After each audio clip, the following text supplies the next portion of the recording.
Hi again, everyone. I'm Ollie Matthews. This is the Narcissistic Resistance, and this resistance video is sponsored by contribution from Denise.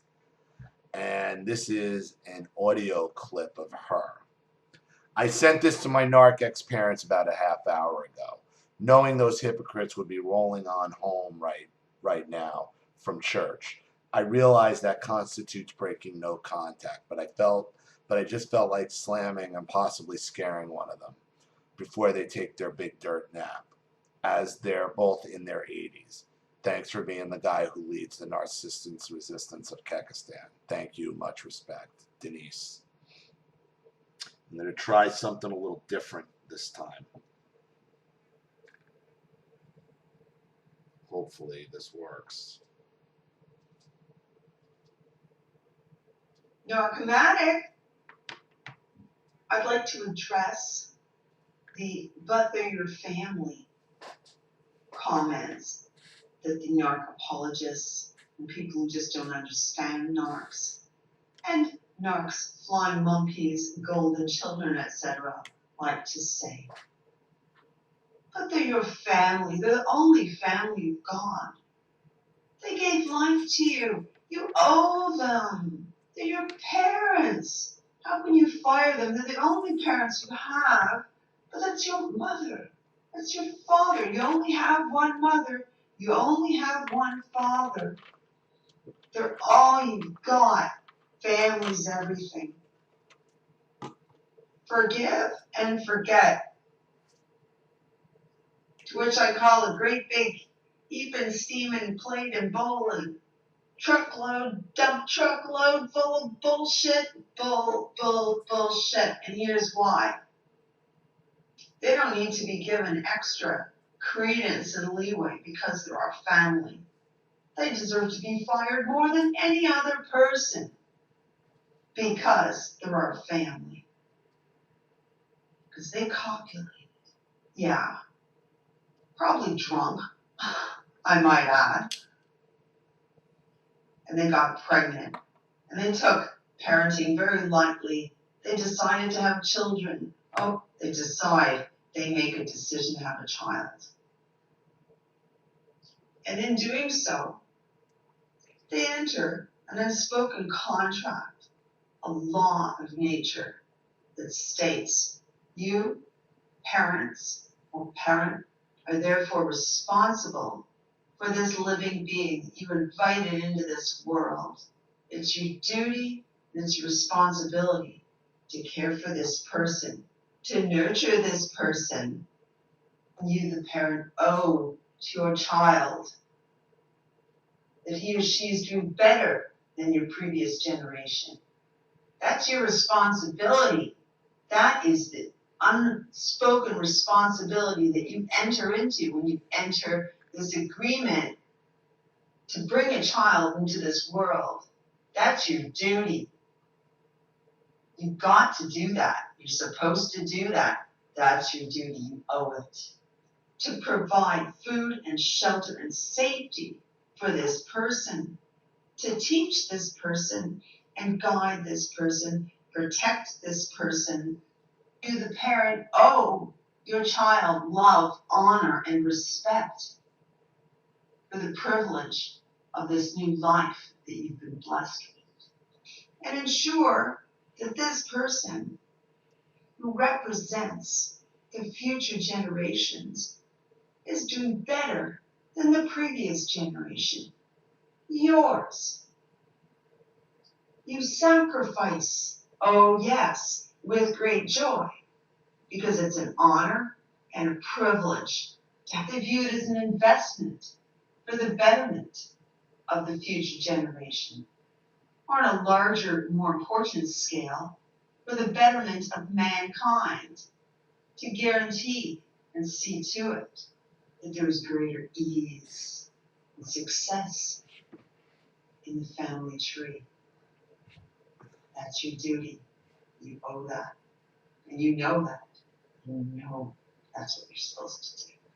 Your unspoken duty, parents, to show compassion for this person, for this new life you've brought into the world, and to protect and fortify the dignity of this person whose presence you're so blessed to be in, this new life that you've brought into the world. That's your responsibility. It's your duty. A good parents don't view it as a sacrifice. To know it's an honor and a privilege to be a parent and have a child. And they treat that child with such respect and honor and dignity. Have a child and call yourself parent. It is your duty to see to it that your future generation is doing better than you are. Animals do it. Oh yes, parents, good parents, will go without to ensure that their children prosper. They work extra hard. They forfeit, sometimes even food, just to ensure that their child is healthy. They definitely forfeit activities, social and activities of leisure that would benefit themselves and please them, so that their children are prospering. That's right, they're extra kind. They look at mistakes from the past and they stomp them in their tracks. They stop the behavior. They learn that when they were hurt in the past, possibly by the ones who were supposed to love them, they learn through compassion and empathy that that doesn't feel good and that that's wrong. They learn that to perpetuate that abuse is counterproductive to the betterment of mankind. So they don't do it. They do the opposite of that, what hurt them, of that they know is counterproductive. They see to it that their children are given a better chance and treated better than they were. There's a book, Everything a Child Needs to Know. He learns by the age of 5. And you know, if raccoons can look after their kids, and alligators protect their children, the mothers carry the baby eggs and babies in their mouths. Birds, bees, you name it. They got it right. And you know what? It's not that you don't understand, narcs. It's that you don't care. It's that you choose to go against nature.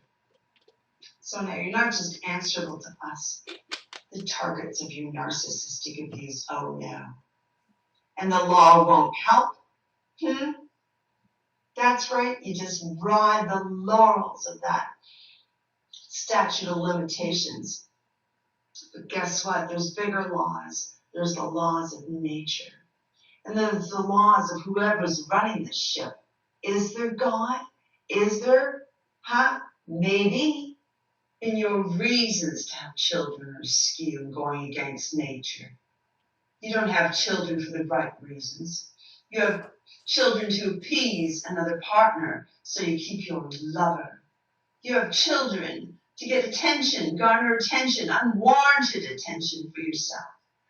You have children so that you create a scapegoat to put all your insignificant feelings about yourself onto that child, just to be a sadistic, malignant narcissist, an intentional sadistic asshole. Everything you do goes against nature. You have children to create misdirection and take the attention away from your own insignificance and unremarkableness, your own unimportance in the world. Mask your glaring inadequacies as a human being because you just don't quite fit the bill, do you? You're not quite human. You go against nature. Everything about you is against nature. You're a freak of nature, a reject. Maybe God's an accountant.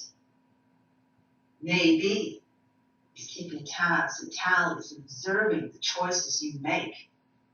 Choices you make. And you'll be held accountable for that, what you've done and that what you've failed to do. Foolish, insignificant, preoccupied little narc. focusing as you do day in and day out, playing with your little chew toy, under the false comfort and security that your chew toy thinks he's in a cage of fear, afraid of you, not daring to say a word or react, crippled with fear, till one day the gates of apprehension vanish. You find yourself face to face with a massive, pissed off monster who's ready to disassemble you, fragment by fragment. That's right. That's where the Edmund Kemper the Thirds come in. They're created by the narc. That's right. You'll find yourself in a very, very dangerous game. And that's the biggest and most extensive version of Narcomatic. So narc apologists, when you're feeling sorry for the narc and narc, when you're feeling sorry for yourself that we've gone non-contact with you. Oh, we're no contact. We're abandoning you. We're taking away your plaything, your chew toy. Consider the following. You've gotten off pretty easy. Or have you? Wait. Cause and effect.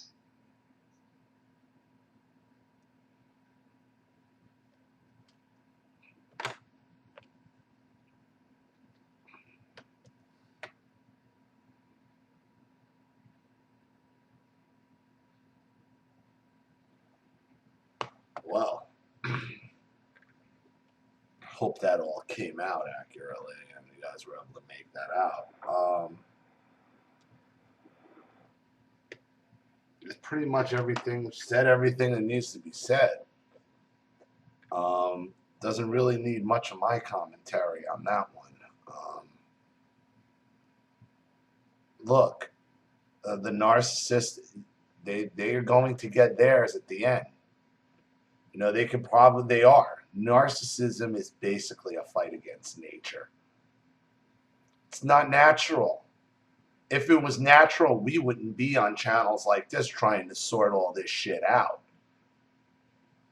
Goes against nature, goes against biology, their tactics and what they do.